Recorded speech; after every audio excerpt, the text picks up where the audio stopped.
Okay बेटा, in the last class हम लोगों ने फेज और वेलोसिटी देखा था, बट वेलोसिटी किसकी देखी थी? वेव की वेलोसिटी देखी थी, पार्टिकल की वेलोसिटी देखी थी। जो मैंने आपको वेव दिखाई थी तो उसमें जो पार्टिकल था, जो ब्लैक टेप जो लगाई थी मैंने, वो क्या था? मेरा पार्टिकल था। उस पार्टिकल की वेलोसिटी क्या होगी ये हमें अभी नहीं पता चला, राइट? ठीक है, कोई प्रॉब्लम नहीं है। मैं एक बार जो है उस पार्टिकल की वेलोसिटी भी निकाल लेते हैं, और उस पार्टिकल की वेलोसिटी कितनी होगी ये सारी चीज़ हम लोग जान लेंगे।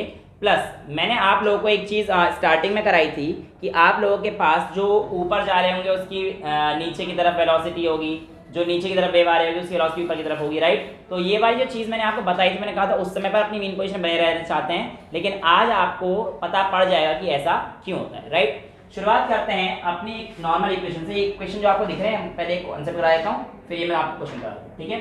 सबसे पहला कॉन्सेप्ट है, आपको पता है y इज इक्वल्स टू हमारे पास होता है a sin omega t minus k x होता है बेटा।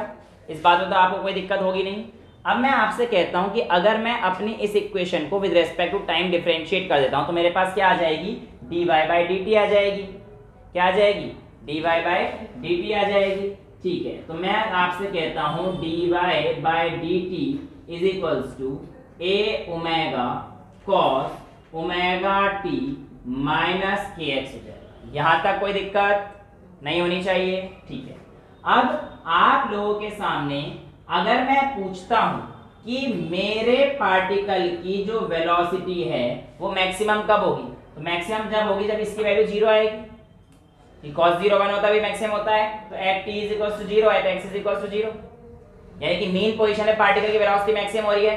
जब मैंने आपको एसएचएम का पेंडुलम निकाला था तब मैंने आपको बताया भी था, याद है? एक बार दोबारा से उसको देख लेते हैं। ये आपका पेंडुलम था, राइट? अगर इसकी वेलोसिटी की बात होगी तो कहाँ वेलोसिटी होगी? जो आपके पास, इसका मतलब यहाँ से लेके गया ना मैं इसे, ये मीन पोजीशन है, यहाँ से छोड़ूंगा तो इसकी वेलोसिटी मैक्सिमम कहाँ पे है बेटा? इस पॉइंट पे। यहाँ पे जाएगा तो डिक्रीज होगी यहाँ पे, लेकिन इस मीन पोजीशन पे वेलोसिटी क्या है? मैक्सिमम है ना? तो ये चीज़ अगर हमने देखी थी, ऑसिलेशन के टॉपिक में भी देखी थी और यहाँ पे भी हम लोग देख ही रहे हैं, तो बेटा आप लोग यहाँ पर भी देख सकते हो। जब इसकी वैल्यू क्या हो जाएगी? 0, तो ये क्या हो जाएगा? v = मैक्स, यानी कि a ओमेगा। यानी कि आप कह सकते हो कि आपका जो v मैक्स है वो आपका क्या आएगा बेटा? a ओमेगा आएगा। यहाँ तो कोई प्रॉब्लम नहीं है। सिमिलरली अगर मैं इसको d² y बाई dt² करता हूँ, यानी कि डबल डिफरेंशिएशन निकाल देता हूँ, इसको इक्वेशन फर्स्ट मान लेना बेटा, तो डबल डिफरेंशिएशन निकालने पर मेरे पास क्या आ जाएगा बेटा? ये ओमेगा बाहर आ जाएगा एक और a ओमेगा स्क्वायर कॉस का माइनस साइन, तो आ जाएगा minus a omega square sine omega t minus k x.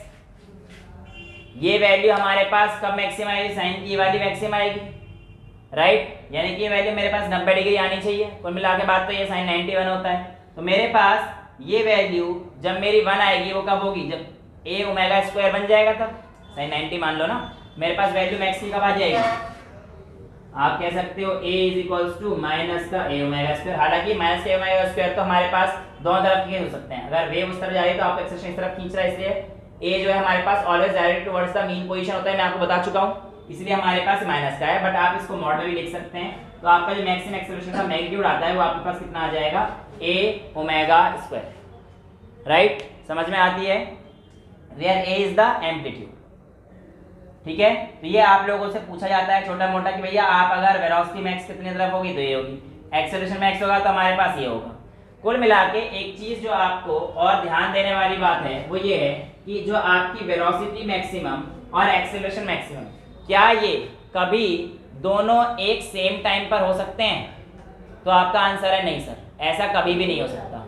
अगर मेरे पास एक्सेलरेशन मैक्सिमम है तो इसके केस में वहां पे वेलोसिटी मैक्सिमम होगी, ये पॉसिबल ही नहीं है। क्यों? क्योंकि एक्सेलरेशन मेरे पास यहाँ पे साइन के फंक्शन के साथ वेरी कर रहा है और ये यहाँ पर कॉस के फंक्शन के साथ वेरी कर रहा है, और ये दोनों एक दूसरे के एंटी है, उल्टे है ना भैया। जहाँ पे कॉस मैक्सिमम होगा वहाँ पे साइन मिनिमम हो जाता है, ठीक है? तो ऐसा हो ही नहीं सकता। देखो मीन पोजीशन पे अगर ये रखेगा, यानी कि आपके पास जब x की वैल्यू 0 हो जाएगी तब आपके पास कॉस मैक्सिमम आ रहा है, लेकिन ये आपके पास क्या आ रहा है? 0 आ रहा है, सॉरी v मैक्सिमम आ रही है, लेकिन यहाँ पे एक्सेलरेशन क्या हो जाएगा?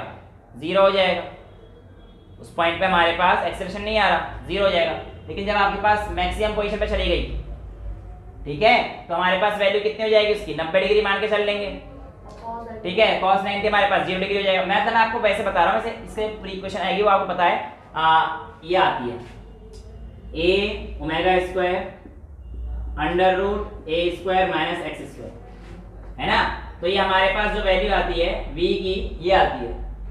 तो अब इसको जो किया x की वैल्यू जब a हो जाएगी तो खत्म हो जाएगा 0, समझ रहे हो ना। तो इसलिए हमारे पास मीन पॉइंट पे जब x की वैल्यू 0 रहेगी तब ये a ओमेगा के इक्वल हो जाएगा v, ये v की वैल्यू है।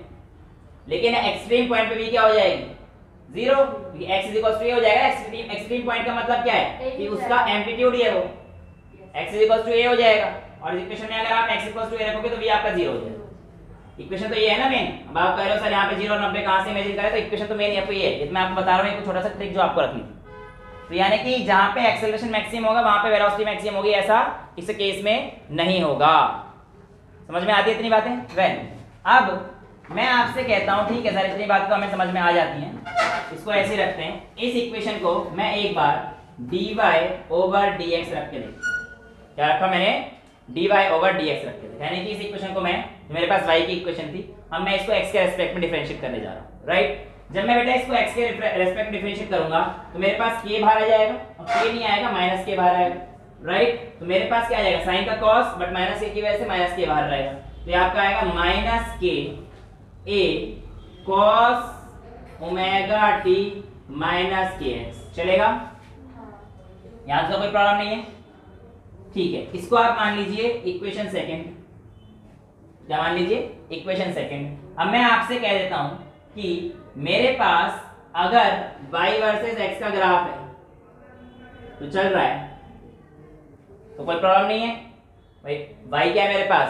पार्टिकल की distance from their mean position, और x तो हमारे पास वेव जो चल रही है ना। और इसका y ग्राफ भी हमारे पास आया करता था, तो ये तो मैंने dy ओवर dx इस ग्राफ पे निकाला है। तो यहां से अगर मैं सॉल्व करता हूं तो एक इक्वेशन ये आती है और एक इक्वेशन ये आती है, ये वाली फर्स्ट। अब आप क्या करो, फर्स्ट अपॉन सेकंड कर दो, तो डिवाइड फर्स्ट बाय सेकंड, तो मेरे पास क्या आएगा dy by dt upon dy by dx is equal to, यहां देखना यार, a omega cos omega t, और यहां पे क्या आ रहा है k a cos omega t, यानी कि a से a कट जाएगा, cos से cos कट जाएगा, तो dy अपॉन dt रखा है तो ऊपर क्या आएगा माइनस का ओमेगा ओवर के। समझ में आ रहा है? कोई प्रॉब्लम तो नहीं है, ठीक है। और अंदर का भी पूरा कट ही जाएगा मेरे हिसाब से, तो यार तो दोनों सेम ही है ना, omega t minus k x omega t minus k x तो कट गया। मैंने एक स्टेप लिखा नहीं है उसे लिखने का, तुम समझ गए होगे, सिंपल काटा है, थर्ड क्लास की डिवीजन कर ली मैं, ठीक है ठीक है। तो आप यहाँ पे लिख सकते हैं which implies dy over dt is equals to minus of omega by k dot dy by dx, चलेगा? कोई भाई मैं dy बाय dx पे उठा के लगा सकता हूँ ना, तो यहाँ पे मैंने उठा के ला दिया। dy अपॉन dt क्या है मेरे पास? पार्टिकल की वेलोसिटी, और ओमेगा बाय k वो क्या करती थी? वेव की वेलोसिटी। तो यानी कि आप कह सकते हो सर हमारा जो वेलोसिटी ऑफ पार्टिकल है is equals to minus velocity of wave into dy by dx। ये आप लोगों को पता पड़ता है कि अगर मैं y वर्सेस का स्लोप निकालूं और उसे वेव की स्पीड से मल्टीप्लाई कर दूं नेगेटिव कोफिशिएंट के, तो मेरे पास वेलोसिटी ऑफ पार्टिकल की आ जाएगी। यानी कि कल जो मैंने आप लोगों को वेव दिखाई थी, अगर मैं इसको ले पाया तो ठीक है, ये देखिए यहाँ से ये तो वेव चल रही है, लेकिन मैं आपसे कह रहा हूँ किसी इंस्टेंट पर इसकी स्पीड कैसे निकालोगे, तो आप क्या करोगे y वर्सेस x का स्लोप निकाल लेना dy बाय dx से, और वेलोसिटी ऑफ वेव पता पड़ जाएगा। तो अगर वेलोसिटी ऑफ वेव पता है आपको तो क्या पार्टिकल की स्पीड निकालने की दिक्कत आएगी? नहीं आएगी, आपके पास रिलेशन आपके पास आ चुका है। तो यहाँ से आप पार्टिकल की वेलोसिटी निकाल सकते हैं, यहाँ से आप क्या निकाल सकते हैं? पार्टिकल की वेलोसिटी निकाल सकते हैं। ये जो है मेरे को आपको बताना था कि आप किस तरीके से पार्टिकल की वेलोसिटी और इसका रिलेशन निकाल सकते हैं। अब मेरे पास जो एक ग्राफ है उसमें अगर मैं आप लोगों से एक चीज कहता हूँ कि y वर्सेस x का ग्राफ है, और अगर मेरे पास dy बाय dx की वैल्यू ग्रेटर देन 0 आती है एक केस, और दूसरे केस में क्या आएगी बेटा? dy बाय dx की वैल्यू लेस देन 0। ये दो केस बनेंगे हमारे पास। इक्वल टू 0 केस में ले नहीं रहा क्योंकि इक्वल टू 0 के थे रेस्ट पे हो जाएगी, इसका मतलब तो मेरे पास कोई मोशन हो ही नहीं रहा, ठीक है ठीक है। अब मैं उसको जो है ध्यान में रखते हुए इस ग्राफ को पकड़ लेता हूँ और इस ग्राफ के जोन दे देता हूँ A, B, C और D, राइट। अब मेरे पास y वर्सेस x ग्राफ है, ध्यान सुनिएगा, जो मेरे पार्टिकल ए से बी तक हैं, dy बाई डी एक्स का मतलब टेन थीटा ही है और टेन थीटा का मतलब स्लोप है, ये बात तो अब हम जान चुके हैं। तो dy बाई डी एक्स करूंगा, कहीं पे भी कर लो, यहाँ कर लो, यहाँ कर लो, मतलब इस पॉइंट तक बी तक इसका जो स्लोप आएगा वो हमारे पास एक्यूट एंगल ही आएगा, थीटा लेस देन 90 होगा। यानी कि ए से लेकर बी तक के जितने भी मेरे पार्टिकल्स हैं, अगर मैं उसका स्लोप निकालूंगा dy बाई डी एक्स, तो मेरे पास स्लोप कितना आएगा dy by D x greater than 0, यानी कि पॉजिटिव आएगा। अब जब वेव ऊपर जा रही है उसका स्लोप कैसा आ रहा है, मेरे पास पॉजिटिव आ रहा है, dy बाई डी एक्स तो पॉजिटिव आ रहा है।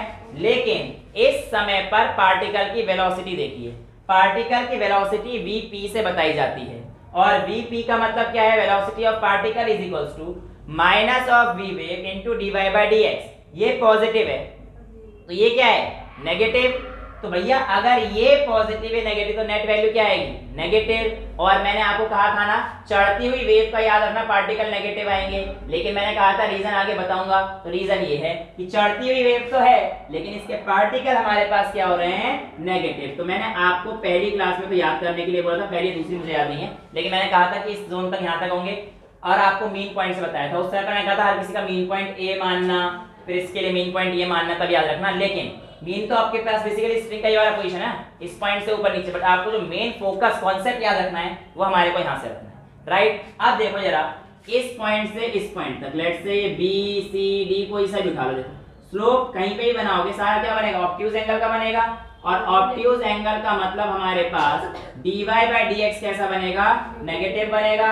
और अगर dy by D x negative बनेगा तो मेरे पास velocity of particle minus minus क्या आ जाएगा, प्लस। इसीलिए मैंने आपको कहा था ये जितने भी पार्टिकल्स हैं बेटा, ये मेरे पास क्या कर रहे हैं, ऊपर की तरफ ट्रेवल कर रहे हैं। अब आपको समझ में आता है वेलोसिटी ऑफ पार्टिकल का रिलेशन क्या होता है वेलोसिटी ऑफ वेव के साथ, कोई प्रॉब्लम तो नहीं है, ठीक है। तो ये चीज हमारे पास एक जो कॉन्सेप्ट कल रह गया था, मैंने कहा था कल करेंगे, आप लोगों ने कहा था कल कर लेंगे सर, तो कल ये कराया था, इसके आगे हो गया था, इतना करिए।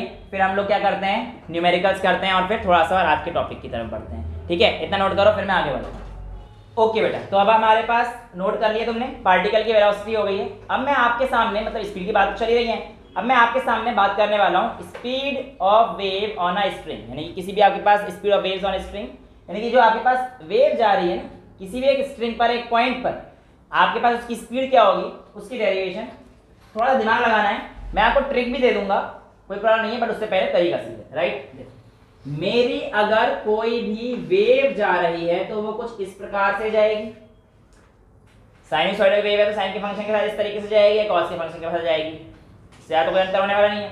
कॉस वाले क्या कहते हैं, साइनसॉइडल वेव होते हैं जो हार्मोनिक वेव होती है, वैसे तो ये दोनों जो साइन और कॉस के फंक्शन का बदलती है उन्हें हार्मोनिक वेव कहते हैं। अब ये मैथ्स वाले से पूछना, मेरे को साइनसॉइडल पता है, साइन के फंक्शन का बदले, ठीक है।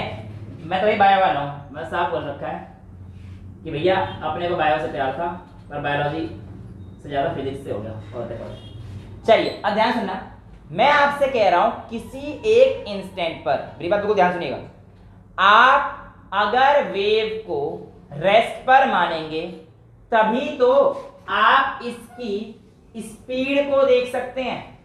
यार आपको मैं पूछता हूँ इसकी स्पीड कितनी थी इस इंस्टेंट ऑफ टाइम पे, तो वो इंस्टेंट रोक कैसे दोगे, यानी कि आप मान के चलोगे पार्टिकल वहां पे उस समय रेस्ट पर है, पार्टिकल की स्पीड नहीं, वेव थी बहुत छोटा सा, उस वेव, हाँ बहुत छोटा सा लेना है, अभी मैं बताता हूँ बेटा आपको। और दूसरी चीज, अगर मैं आपको कहता हूँ कि हमारी जो रेस्ट पर है वेव, तो भी तो जीरो हो जाएगा यार इस हिसाब से, तो रेस्ट पे तो भी जीरो हो गया, सॉरी रेस्ट पे यू जीरो रहता है, एक कॉन्सेप्ट इसको ध्यान रखना, ठीक है। तो पूरा v जीरो नहीं रहेगा, v हमारे पास कुछ आएगा, वो कैसे आएगा मैं आपको बताता हूँ। यानी कि वेव अब मेरी चल रही है, मेरे को स्पीड निकालनी पड़ेगी, राइट। वेल अब दो कंडीशन है, एक तो आप मान लो कि रेस्ट पर है, पर रेस्ट पे चलने की वजह से ना हमारी चीजें खराब हो जाती हैं कि हमारे पास v जीरो आ जाएगा। बच्चे ये तो कहते हैं कि सर रेस्ट पे हम मान नहीं सकते क्योंकि रेस्ट पे, मैं बिल्कुल उनकी बात से सहमत हूँ बेटा, ठीक है। मैं आपको दूसरा ऑप्शन दे देता हूँ, मैं कहता हूँ consider a wave travelling in positive x direction with speed v। मुझे कोई प्रॉब्लम नहीं है, लेकिन मुझे अगर आगे चलना है और न्यूटन साहब के लॉ लगाने हैं, ध्यान सुनना इस बात को, मैंने वहां पे ही बताया था ये चीज, न्यूटन साहब के अगर लॉ लगाने हैं तो न्यूटन साहब के law will fail for a body in acceleration. ये सिर्फ तभी लगता है जब हम लोग क्या कंसीडर करते हैं, सारी चीजें रेस्ट पे, acceleration zero, body constant velocity से मूव कर रही है, भी तो कह सकता हूं। बिल्कुल सही बात बोलिए प्राचीन सर, ए जीरो लो तो बेटा मैं ए जीरो के लिए सिर्फ वी रेस्ट पे रखूंगा, दूसरे भी तो कर सकता हूं, वी कांस्टेंट कर दूं। अगर ये वेव वी वेलोसिटी चल रही है, ध्यान सुनना, तो मैं अगर यहां पर एक स्केटबोर्ड ले लेता हूं अपना, और इस स्केटबोर्ड पे मैं खड़ा हो जाता हूं, जिस स्पीड से ये वेव चल रही है, अगर सेम उसी स्पीड से मैं चलूंगा तो मेरे लिए रिलेटिव में तो ये रेस्ट पे आ गई ना, रिलेटिव रेस्ट हो गया। और इस वजह से मैं यहां पर फोर्स के सभी लॉ यूज कर सकता हूं न्यूटन साहब के। लेकिन अगर मैं एक जगह खड़े होकर देखता तो जो डेरिवेशन करा देते हैं, कराने को कोई बड़ी चीज नहीं है बेटा, मैं कह दूंगा ये यहाँ पे रेस्ट पे मान लो चला दी, बात ठीक है, क्योंकि उस समय पर एक्चुअल में सही किस लिए हो जाती है, मैं कहता हूँ यहाँ से खड़े होकर मैं देख रहा हूँ ना, और इस वेव की इक्वेशन निकाल दूंगा तो आंसर आ तो जाएगा, बिल्कुल सही आएगा, क्योंकि ए जीरो हो गया है उस समय, तुमने रेस्ट पे मान लिया, बट कहानी रेस्ट पे नहीं होती है। कहानी किसके लिए होती है, जब v हमारे पास कांस्टेंट हो तब a हमारे पास क्या होगा, जीरो, और तब न्यूटन की जो इक्वेशन है वैलिड होती है। अगर आप यहाँ पे देख के चल रहे हो इस हिसाब से, इस पार्टिकल को, इस वेव पे कोई ना कोई एक्सेलरेशन आ जाएगा, then it will behave as an accelerated body for which Newton's laws are not valid. Limitations है ये न्यूटन साहब की, पूरी फिजिक्स पढ़ते हैं न्यूटन सर के नाम से, फिर क्या कहते हैं एक्सेलरेटेड बॉडी है ही नहीं, है कि नहीं। चलिए आगे आते हैं, अब तो फेल नहीं होगा मैं, क्योंकि मैं यहाँ पे हूं और मैं डेरिवेशन यहाँ के हिसाब से करूंगा। ओके, मैंने कहा कि जब मेरा पार्टिकल, इसको मैं बड़ा करूं थोड़ा सा, कि लेट्स से ये कुछ वेव इस तरीके से जा रही है ऐसे, और मैं इस पोजीशन को कंसीडर कर लेता हूं, ये बहुत छोटा सा है, इसलिए मैंने उसे मैग्नीफाई कर दिया ना, उसने तो बहुत बड़ा कर दिया मैंने। तो लेट्स से कि मेरा ये डिस्टेंस क्या है, बहुत छोटा सा मामूली सा डिस्टेंस क्या मान लिया मैंने, डेल्टा एस मान लिया है। यहां तो कोई प्रॉब्लम नहीं है, ठीक है। अब अगर मैं यहां पर एक चीज ध्यान से देख रहा हूं, तो इस पार्टिकल का क्या यहां पर कोई आपको एक सर्कुलर मोशन होता हुआ दिखाई दे सकता है? हो सकता है, हो तो सकता है, हो या नहीं मुझे नहीं पता, बट वेव में एक पॉसिबिलिटी तो है ना उसकी सर्कुलर मोशन के होने की, ठीक है। तो मैंने क्या किया कि जो मेरे पास यहां पर कुछ इस तरीके का मोशन था, जो कि पार्टिकल यहां पर है, उससे मैंने ये वाला एक टेंजेंट ड्रॉ किया और एक टेंजेंट मैंने इस तरफ ड्रॉ किया सर्कल का, हाँ अंदर। तो मेरे पास ये वाला अब मैं बड़ा बना रहा हूं, तो मेरे पास क्या आएगा कुल मिला के, ऐसे बना रहा हूं मैं, ठीक है, तो मैं समझा दिया है, क्योंकि मुझे थीटा आपको दिखाना पड़ेगा, ये वैल्यू, तो ये मेरे पास क्या आएगा थीटा, और ये वाला वैल्यू मेरे पास क्या आएगा थीटा, ठीक है, समझ में आ रहा है। इस पॉइंट से और इस पॉइंट से अगर मैं यहां पर एक सेंटर लाइन को जोड़ता हूं, तो बेसिकली ये रेडियस हो जाएगा, उस सर्कल की रेडियस हो जाएगी, सेंटर पे जोड़ा है ना मैं, समझ पा रहे हो ना यार, मैंने कहा थोड़ा सा कॉम्प्लिकेटेड हो सकता है, मैं डायरेक्ट करा सकता था इसको ये बिना बताए, लेकिन तुम्हें कॉन्सेप्ट अगर समझना है तो सारी चीज समझनी होगी बेटा। तो अगर मेरे पास ये टेंशन है T, तो ये क्या हो जाएगा T cos थीटा, और यहाँ पे क्या आएगा T sin थीटा। तो नीचे की तरफ मेरे पास क्या आएगा, भाई पार्टिकल पे टेंशन तो लगी रही है ना, पार्टिकल टेंशन मूव करा रहे वेव, पार्टिकल टेंशन तो लगी रही है, ठीक है। एक चीज और सुनो, फिर टेंशन सर कैसे लगी ये पूछो, तो टेंशन कैसे लगी, राइट, ओके। मैंने आपको ये चीज बोली थी कि बेटा वेव ट्रेवल करती है, उसमें पार्टिकल थोड़ी ट्रेवल करते हैं, पार्टिकल तो अपनी पोजीशन पर फिक्स रहते हैं। एक पार्टिकल के पास जब आप डिस्टरबेंस क्रिएट करते हो, तो वो डिस्टरबेंस दूसरे पार्टिकल को ट्रांसफर करता है, इसका मतलब उनके पास इलास्टिसिटी है, उनके पास इनर्शिया भी है, और अगर इनर्शिया है तो वो नहीं चाहते कि हम लोग हिलें, तो वह आगे ट्रांसफर कर देते हैं। They tends to remain at rest, but external force ऐसे ऑसिलेट कर जाते हैं, उनके पास इनर्शिया है। तो इसका मतलब अगर मैं बोलूंगा कि उनका मास पर unit length, let's say delta s के लिए जो आएगा, ये बिल्कुल बराबर होता है एम मास पर यूनिट, हर जगह कांस्टेंट रहता है, हम लोग चैप्टर नंबर 7 से करता हुआ आ रहा हूं। तो इसका जो मैं मान लेता हूं let's say mu, linear mass density, मास पर यूनिट लेंथ, वो तो हर जगह कांस्टेंट रहना है। लेट्स से उसका जो इस रोप का जो मास पर यूनिट लेंथ है वो मेरे पास म्यू है अभी के लिए, क्योंकि मेरे काम आएगा कि स्ट्रिंग पे, तो क्या मैंने बता दिया क्यों आया, देखो ये तभी आएगा जब मेरे पास इलास्टिक स्ट्रिंग होगी, बिना इलास्टिक स्ट्रिंग के नहीं आ सकता मेरे पास ये। मैंने आपको बता दिया कि इलास्टिसिटी क्यों है, क्योंकि पार्टिकल आपने देखा इलास्टिक है, स्ट्रेच कर रहे हैं, इनर्शिया सब कुछ तो है, सारे लॉ तो वैलिड हो रहे हैं यहाँ पर। EM वेव्स में नहीं है कहानी, वो कहानी अलग है।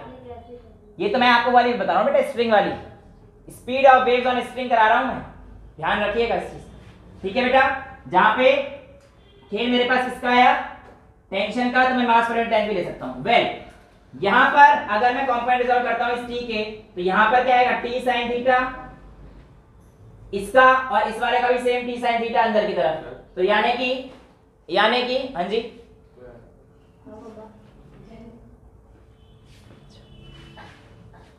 तो बेटा यहां पर हमारे पास जो वैल्यू है कि आपके पास क्या हो जाएगा, 2 times of T sine theta, right. ये किसके इक्वल हो जाएगा, रिजल्टेंट फोर्स के। समझ आ रहा है ना, देखो एक को ये इसको बाहर की तरफ खींच, ये वेव इधर जा रही है ना, तो इनर्शिया क्या चाहेगी इधर, ये इधर जाएगी तो क्या इधर, लेकिन रिजल्टेंट तो इधर आएगा, 2t sin थीटा हो जाएगा। ये क्या है मेरे पास, नेट रिजल्टेंट, ठीक है। बड़ी दुविधा है। अब सुनो, इसको और जस्टिफाई करना पड़ेगा, ये एक्चुअली में इमेजिन करना मुश्किल हो रहा है, ये बहुत छोटी सी चीज है और मैंने इसे बड़ा बना दिया है, लेकिन मैं कोशिश कर रहा हूं कि आपको इमेजिन हो। अब देखो इसको मैं और खोल देता हूं, फिलहाल ऐसे मैंने किया, ठीक है, और ये तो मेरे पास एक पॉइंट था ना, ये बेसिकली यहां से और बिल्कुल इसको बिल्कुल ऐसे लेके ऐसा पॉइंट है, आप समझ पा रहे हो। उस वेव को अगर मैं एक छोटे से बड़े पे माइक्रोस्कोप में देखा तो, और मेरे पास एक थीटा बिल्कुल बेसिकली यहां पर था, ये था, तो ये वाली लाइन और ये वाली लाइन पैरेलल है, तो बेसिकली ये वाला थीटा होगा तो ये भी एंगल मेरे पास क्या आएगा, थीटा ही आएगा। समझ में आ रहा है। और यहां से लेकर और ये वाली जो लेंथ थी ये मेरे पास कितनी थी, डेल्टा एस थी, और ये मैंने क्या लिया है इसका मिड पॉइंट, तो ये रिजल्टेंट मेरे पास यहां से आया ना, तो बेसिकली ये जो मेरे पास वैल्यू है ये क्या हो जाएगी, डेल्टा एस बाई 2 हो जाएगी। थोड़ा सा कॉम्प्लिकेटेड जरूर है पर समझ में आ जाना चाहिए आपको। यहाँ ये पूरा मैंने डेल्टा एस लिया, ये पूरा डेल्टा एस है, और मैं अगर हाफ वैल्यू पे निकालना चाह रहा हूँ इस एंगल को बढ़ाकर, तो मैंने बेसिकली ये कहानी कर दी कि एस बाई 2 बन गया है ये वाली डिस्टेंस। हाँ बिल्कुल, ये लो ये वाला पार्ट है बेटा, ये और ये हाफ ही तो किया है बस। अगर ये थीटा है तो मैं आपको दिखा रहा हूँ, बेसिकली ये वाली लाइन है इस लाइन से पैरेलल है, ये भी थीटा हो जाएगा ना, ऑल्टरनेट एंगल देखो z बन रहा है। मैं आपको हाँ हाफ ले रहा हूँ, बता रहा हूँ एक्चुअली मेरे को ये चाहिए, कहां से लाऊंगा, आप क्यों कर रहे हो, इसे लगा दो, ये वाली वैल्यू क्या है, आर बताया था मैंने, ये आर, ठीक है। अगर ये रेडियस है तो यहाँ पे साइन लग जाएगा, मेरे हिसाब से लग जाएगा, p बाई एच, अरे 90 डिग्री तो ये है, थीटा ये है, हाइपोटेन्यूज हो गया तो ये p हो गया, तो sine theta is equals to p by H, तो p कितना है, डेल्टा s बाई 2r बन जाएगा। तो आपके पास जो नेट रिजल्टेंट फोर्स है वो आ जाएगा 2 टाइम्स t साइन थीटा के डाल दूं, डेल्टा s बाई 2r। यहां तक किसी बच्चे को कोई प्रॉब्लम है, क्लियर। मैं टेंशन है तो शॉर्टकट ट्रिक भी दूंगा तुम्हें, पर ये समझ रहे कॉन्सेप्ट आने चाहिए सारे, मुझे उससे क्या है शॉर्टकट देने में कोई बड़ी चीज थोड़ी है। देखो बेटा अब मैं आपसे कहता हूं, पर शॉर्टकट फेल हो जाएगा, यहाँ पे ऐसी वैल्यूज दे दी हमने तो फिर तो नहीं लगा पाओगे शॉर्टकट। हालांकि इतने गंदे वैल्यूज तो मैं नहीं देगा, बट वो पूछेगा रिजल्टेंट फोर्स ऑफ वेव चल रही है उस टाइम बताओ कितना होगा, तब आप फंस गए। हालांकि ऐसे क्वेश्चन से जेईई एडवांस में पूछ सकते हैं यहाँ के बीच से, नीट में तो डायरेक्ट जो फॉर्मूला दूंगा उससे काम चल जाएगा, है ना। वेल आगे चलते हैं। अब मैं आपसे कह रहा हूँ, सिंपल सी बात है कि जो मेरे पास F रिजल्टेंट है, क्या मैं इसको छोटे से मास के लिए m टाइम्स ऑफ a लिख सकता हूँ, ये तो हर बड़े कांस्टेंट है, ये तो यही है, तो ma is equals to 2 times t of delta s by 2r। मेरे हिसाब से ये तो गया, यहां तक किसी बच्चे को कोई दिक्कत, ठीक है। अब आपसे अगर मैं बोलता हूं कि इस बॉडी का एक्सेलरेशन, क्या बोला मैंने, इस बॉडी का एक्सेलरेशन कितना हो जाएगा, तो आप कहेंगे sir t times of delta s by r times of delta m। ये क्या है, छोटे से मास के लिए डेल्टा m लिख सकता हूं, सेम रहेगा वो, भाई मास पर यूनिट लेंथ लिया है वो कांस्टेंट है, तो delta m by delta s, delta s तरह से पार्टिकल के लिए लिया है मैंने, तो उसका delta m by delta s constant होगा, तो डेल्टा m को लिख सकता हूं mu times of delta s, इसको हटा के म्यू टाइम्स डेल्टा s लिख दूं, तो हटा देता हूं इसमें, चलो यहां पे आगे लिख देता हूं, तो आप लिख सकते हो, समझ गए ना यहाँ से, डेल्टा एम बराबर है, ये एम छोटा लिखा है ना, तो एक ही बात है वो। तो यहाँ से आप लिख सकते हो delta M is equals to mu times of delta S बेटा। तो आपके पास क्या हो जाएगा, जल्दी जल्दी बताओ, T times of delta S, मैंने क्वेश्चन नहीं कराया ना अभी, तो ठीक है, T times of delta S by, आगे बताओ, R mu delta S, delta S से डेल्टा एस गया, ठीक है, समझ में आ रहा है, ठीक है, ये एक इक्वल आया।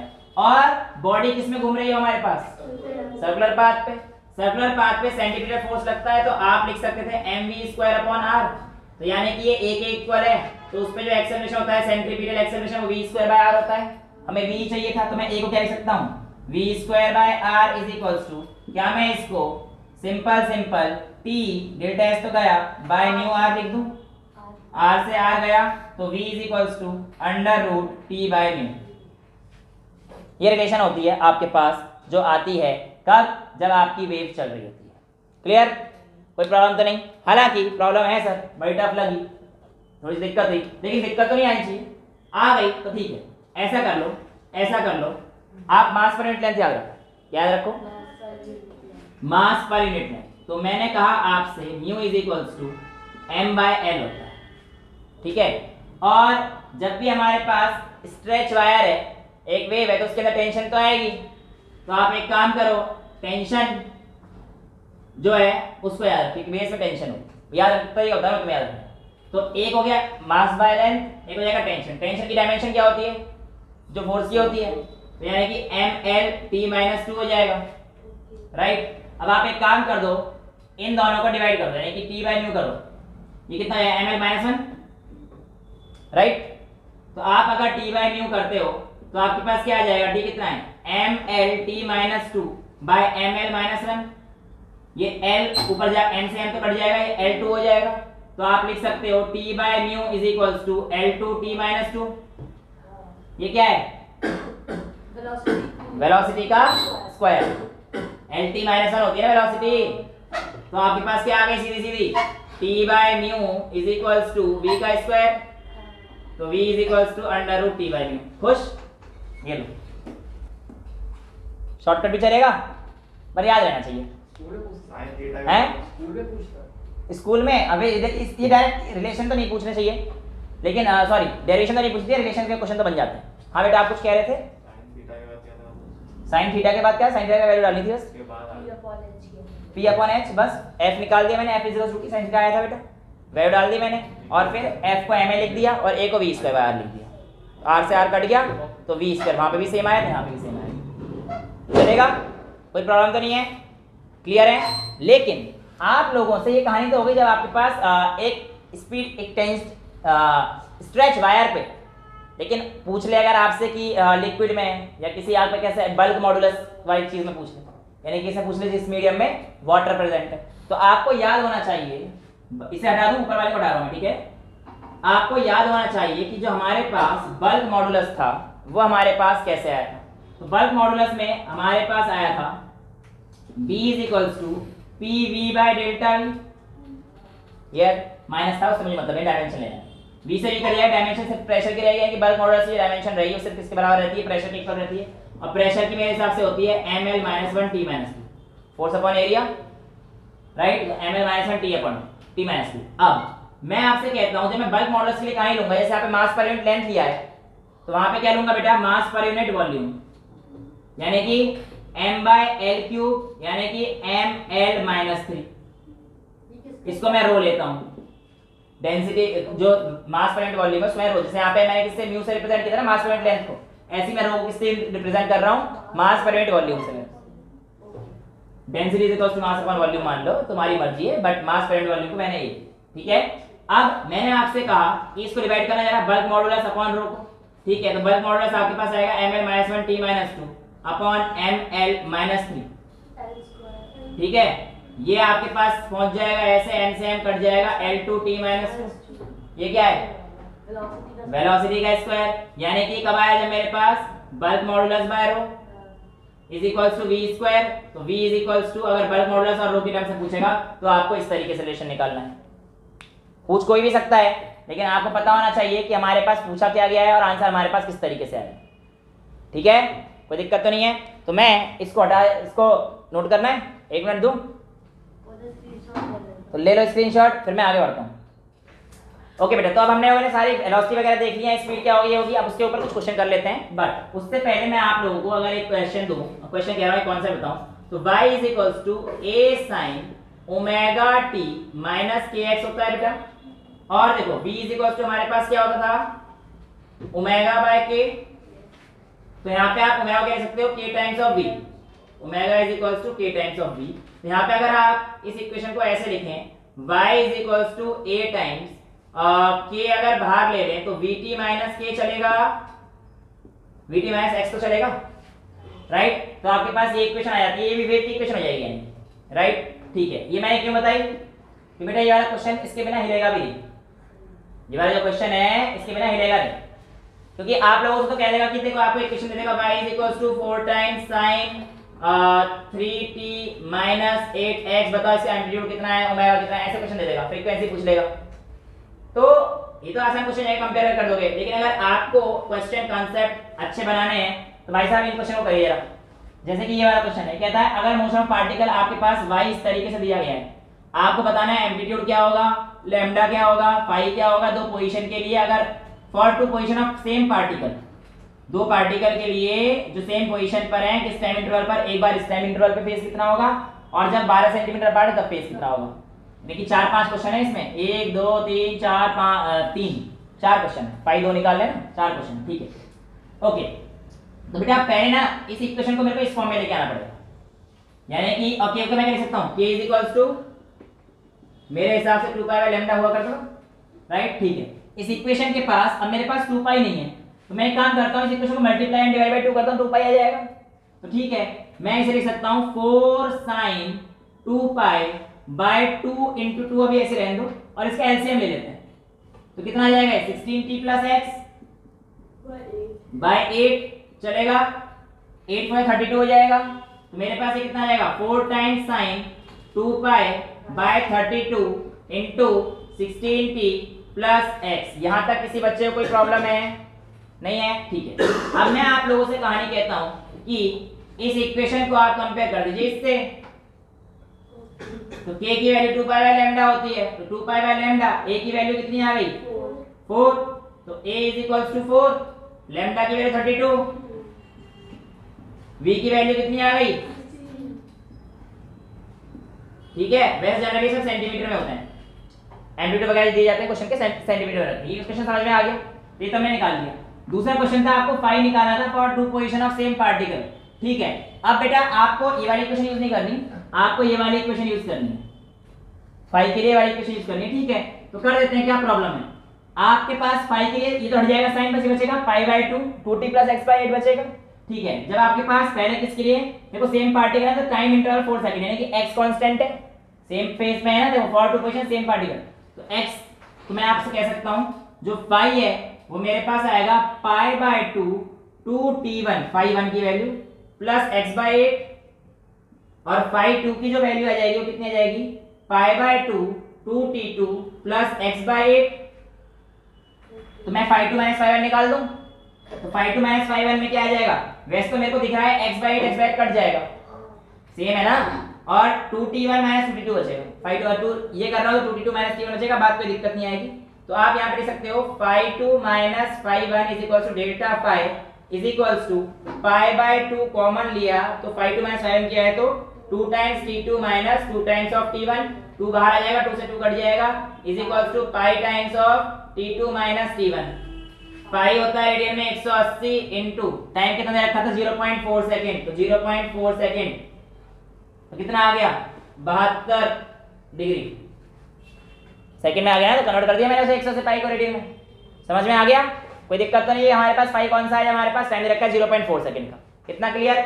दूसरा दे रखा था जब वह दो 12 सेंटीमीटर अपार्ट थे, तो बेटा इसमें ये हो गया हमारे पास, ये वाली वैल्यू कट जाएगी इस बार हमारे पास जो है 2t ही रहेगा, x1 बाय 8 x2 बाय 8, तो डेल्टा x आता था। अब मैं उस डिटेल में लिख रहा, मैं साथ साथ लिख रहा हूं जो हमारे पास फाई डायरेक्शन कल करा रखी है आपको, पूरी डायरेक्शन मैंने कल कराई थी, तो फेज डिफरेंस x के साथ था, वो आता था हमारे पास 2 pi by lambda into delta x, check कर सकते हो आप, फेज वाले उसमें मैंने कराया था x के साथ कैसे वेरी करता है, है ना, जब x की एक बार n लैम्डा डाली थी, एक बार m लैम्डा बाय 2 डाली थी। 2 4 6 8 के they are in same phase और 1 3 5 7 के they are out of phase, है ना, वही वाला उससे डेरिवेशन आया हमारे पास। तो डेल्टा x आपको कितना कर दिया यार 12 सेंटीमीटर अपार्ट, तो 2 पाई बाय लैम्डा कितना है 32 into 12।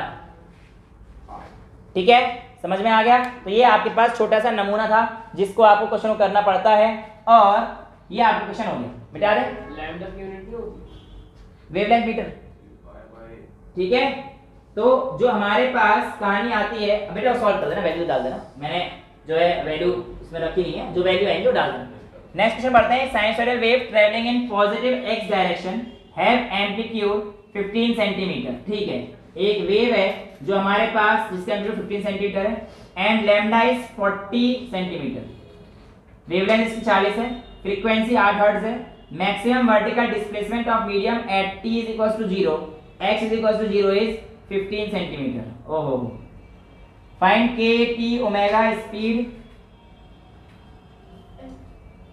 Frequency wave and also find the phase. पता नहीं क्या सब निकाल लेंगे भैया, जितना पूछे निकाल दो। पहले देखो यहाँ पे चीज पकड़ो, maximum vertical displacement of medium at t is equals to 0 is 15 centimetre, यानी कि इसका एम्पलीट्यूड और ये सब सेम ही है ना, मैक्सिमम वर्टिकल दे रहा है तो कोई दिक्कत ही नहीं है। लेकिन ये जो हमारे पास ये क्या है y है, पार्टिकल है, maximum vertical distance of medium, तो यानी कि t is equals to 0 पे और x, हाँ यानी कि इस बार हमारे पास कहीं ऐसे चालू हो रहा है, t is equals to 0 पे ये वेव है, ये ऐसी वेव है। ये हमारे पास क्या है, इनिशियल पे हमारे पास ये क्या है 15 पर है, t0 x0 पर है 15 पर है ना, और उसके बाद ये वाली डिस्टेंस है यहां से लेकर यहां तक की, ये वाली क्या है हमारे पास, तो 15 हो गई, और ये एक वेवलेंथ है तो ये 40 सेंटीमीटर। ये कहानी है, चलेगी, कोई दिक्कत तो नहीं है। ठीक है, तो इक्वेशन लिख लो हमारे पास क्या होती है, y is equals to 5 phase पूछा है क्या, ये number kt omega and also find the phase function. तो y is equals to a sin omega t minus kx plus 5। कैसे पता मुझे प्लस 5 है, कल बताया था, अगर साइन जो फाई है लेफ्ट से शुरू हो रहा है तो हमारे पास प्लस 5, और यही चीज अगर हमारे पास यहाँ शुरू हो रहा है तो -5, ये मैंने कल बताया था, तभी मैंने यहाँ पे +5 कर रखा। ठीक है, एम्पलीट्यूड आपको दे रखा है 15 सेंटीमीटर, लैम्डा आपको दे रखा है 40, फ्रीक्वेंसी जो आपको दे रखी है 8, और आपको निकालना है k। तो ये तो बहुत सिंपल क्वेश्चन हो गया है, k is equal to 2 pi by lambda, तो 2 पाई बाय 40 आ गया, t ये क्वेश्चन था, ये तो बड़ा सिंपल है, t is equal to 1 by 8, 1 by 8 आ गया,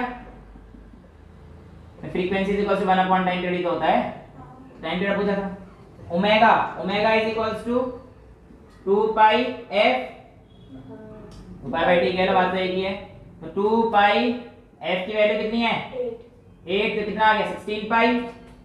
और क्या पूछा था, speed of wave, speed of wave v is equals to f times lambda होता है, फ्रीक्वेंसी टू लैम्डा हमारे पास आता है, फ्रीक्वेंसी आपके पास कितनी दे रखी है 8, लैम्डा कितना है 40, 320 मीटर पर सेकंड।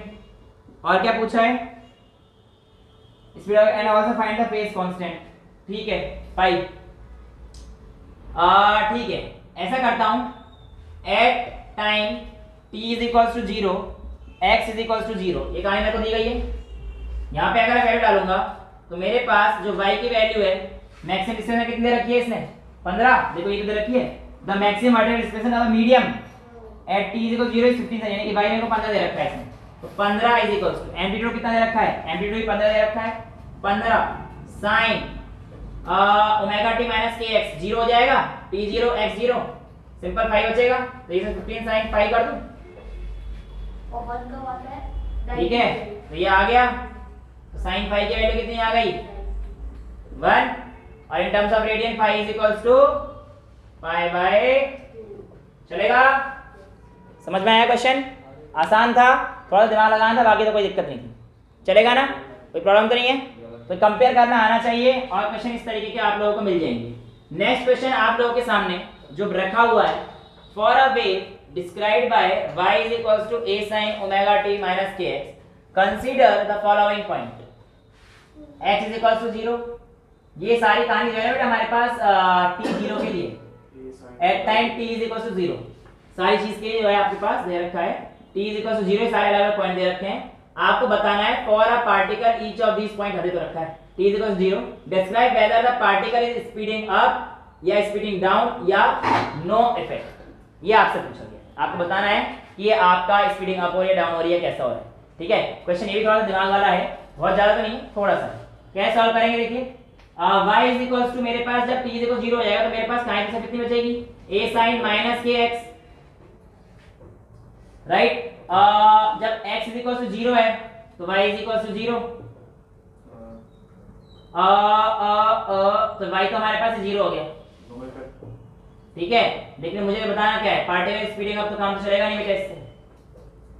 देखो मेरे को ना पहले इससे v निकालना पड़ेगा और a निकालना पड़ेगा इक्वेशन से, तो यानी कि dy by dt करना पड़ेगा बेटा पहले। तो dy by dt करने के लिए मेरे पास आ जाएगा a cos omega omega t minus kx, ठीक है, और d square y by dt square minus a omega square sine omega t minus kx। तो बेसिकली ये तो 0 हो जाएगा, इसे हटाई दूं मैं, ऐसे रखना है राइट, t 0 है ये रखा है।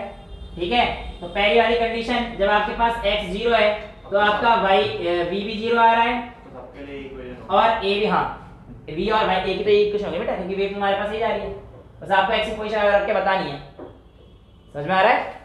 तो देखो पहले वाले केस में जब आपने रखा तो यहाँ पे 0 हो जाएगा, ये भी 0 हो जाएगा, यानी कि आपके पास v 0 a is equal to 0, x की वैल्यू 0 रखा है ना पहले केस में। ठीक है, तो इसका मतलब आपके पास बॉडी ना आई नो इफेक्ट है, ना वेलोसिटी है उसकी कुछ, ना वो है एक्सेलरेशन। ठीक है, केस टू लेते हैं x is equal to pi by 4k, x is equal to pi by 4k। ठीक है, ऐसा करो यार, देखना जरा, x is equal to pi by 4k है, क्या मैं ऐसे लिख सकता हूं कि x is equal to pi by 4? रद्द भाई वही तो आसान हो गया बिल्कुल क्वेश्चन। तो आपके पास आ जाएगा a cos omega a omega cos minus kx की वैल्यू कितनी है, cos माइनस थीटा नहीं है, पाई बाय 4 आ गया ना, तो माइनस पाई बाय 4 और cos minus pi by 4 is 1/√2, right बेटा? नहीं माइनस से क्यों आएगा, cos माइनस इसमें नहीं आएगा बेटा, cos माइनस थीटा अगर आपके पास इसमें आएगा तो ये आपके पास इसमें आ रहा है ना इस क्वाड्रेंट में, तो और sin tan cos, इसमें क्वाड्रेंट की बात नहीं होती cos। हाँ और वैसे भी हाँ ये भी बात बिल्कुल सही बोल रही है sir cos minus theta is equal to cos theta, sir sin minus theta is equal to sir minus sin theta. लेकिन बेटा फंस जाओगे, अभी बता दूंगा कैसे, देखते हैं, कोई दिक्कत नहीं इसमें नहीं होगी, बट आपको ये चीज जो है पता भी होना चाहिए हमारे पास इस क्वाड्रेंट में आ रहा है फोर्थ में। ठीक है, क्लियर है? ठीक है, बाय वाले बच्चों को समझ में आ गई, थोड़ी सी वैल्यू याद रखना। cos minus theta equal to cos theta होता है, sin minus theta equal to sin theta होता है, बट ये हमें देखना होता है कि कौन से क्वाड्रेंट में जा रहा है। ठीक है, तो ये क्यों होता है, इसका रीजन यहां से आता है, राइट? तो जो बाय वाले मैं समझा दूंगा, आगे भी आएगा उससे समझाऊंगा, टेंशन नहीं लेने का यार, मेरे पास ही मैथ्स नहीं थी, मैं बोलते रहा हूं तो मैं कितनी बार बोलूं, लेकिन फिर भी फिजिक्स पढ़ा रहा हूं। चलो क्या बेटा अपने आप ही बोलने लग जाते हो, क्या नहीं पढ़ेगा ना, सच्चाई है। चलिए अब आप लोग ही पढ़ा देते हो, मैं थोड़ा बहुत आप लोगों से पूछ के मैं करता रहता हूँ। अच्छा ऐसा देखिए, ये क्वेश्चन समझ में आ गया, तो पाई बाय 4 यानी कि 1/√2, तो आपके पास कितना आ जाएगा 1/√2 हो गया, तो a ओमेगा बाय √2 प्लस का आएगा, चलेगा, पाई बाय 4 इज 45 डिग्री 1/√2, तो ये आपके पास क्या आ गई v, a की वैल्यू कितनी आ जाएगी, kx की वैल्यू कितनी है साइन में, पॉजिटिव हो जाएगी, ओह माइनस हो जाएगा, माइनस प्लस हो जाएगा, समझ में आ रहा है तो ये 1/√2 ही, sin 45 तो 1/√2 होगा, पाई बाय 4 तो सेम ही रहता है 45 में दोनों में, और ये हो जाएगा आपके पास a ओमेगा स्क्वायर बाय √2, ये प्लस का है, ये माइनस का है, ये वैल्यू आती माइनस की, sin of minus theta is minus sin theta, लेकिन माइनस ऑलरेडी हमारे पास है, तो माइनस माइनस प्लस, और बेटा ये वैसे भी फोर्थ क्वाड्रेंट में आ रहा है इसलिए भी साइन नेगेटिव, ये भी ध्यान रखना, ये भी ध्यान रखिए। ठीक है। अच्छा अब क्योंकि मेरा इसका जो काम है ना यहाँ बिगाड़ देगा फिर इस वाले केस, अगर मेरे को ये कॉन्सेप्ट नहीं आता होगा। चलिए ये समझ में आ गया, कोई दिक्कत तो नहीं यहाँ पे किसी को। पहला केस सॉल्व, दूसरा केस सॉल्व, तीसरा केस ले लो π/2 के। तो ये रखना है व्हेन, तो kx π/2 हो गया। स्पीड हो रहा है क्या हो रहा है? है हाँ गुड, सही। स्पीड अप हो रहा है, स्पीड डाउन हो रहा है, क्या देंगे? वेलोसिटी क्या है बेटा? पॉजिटिव। और एक्सेलरेशन क्या है? पॉजिटिव। इसीलिए ये दोनों क्या हो रहे हैं? Speed up. जब दोनों हमारे पास सपोर्ट कर रहे हैं ना, वी यूज है और एक्सेलरेशन के साथ स्पीड अप होगी। एक चीज अगर रोकेगी, एक चीज ऐसी होगी तो हमारे पास स्पीड डाउन हो सकती है। रुको अभी जरा, केस इधर लाइन बनाएं सारे केस। ये वाला देखना जरा, π/2 के वाला देखते हैं। तो π/2 के kx π/2 90 हो गया बेटा मेरे हिसाब से, ठीक है। sin वाला 0 हो गया, cos वाला 0 होगा मेरे लाल। cos 90 0 होता है, ठीक है। तो मेरे पास v तो 0 हो जाएगी। kx की जगह π/2 डालोगे ना, यहाँ पर देखो यार, kx π/2 आया, तो यहाँ पे डालोगे π/2, cos तो 0 आ गया, यानी कि v तो आपका 0 आ गया। यहाँ पे क्या आ जाएगा? ये 1 ओनली 1। हाँ वो पूरा बता दो। लेकिन टोटल माइनस का 1 आ जाएगा, ठीक है। तो π/2 पे हमारे पास साइन क्या रहता है? पॉजिटिव। और क्वाड्रेंट पॉजिटिव रहता है यहाँ तक तो सारे, फिर यहाँ पे साइन वैसे ही पॉजिटिव रहना है, ठीक है। तो बेटा हमारे पास ये जो वैल्यू आएगी, कर दो फटाफट से, क्या आ गया? a ओमेगा स्क्वायर माइनस का आ गया ना, सिंपल 1 आ जाएगा, तो ये हो जाएगा। अच्छा ये हमारे पास एक्सेलरेशन क्या आ गई? v 0 था थर्ड केस में, और a -a ओमेगा स्क्वायर आया। इसका मतलब क्या है? स्पीडिंग डाउन नहीं, v 0 है तभी पार्टिकल एक्सेलरेट कर रहा है, इसका मतलब स्पीडिंग अप है, याद रखना।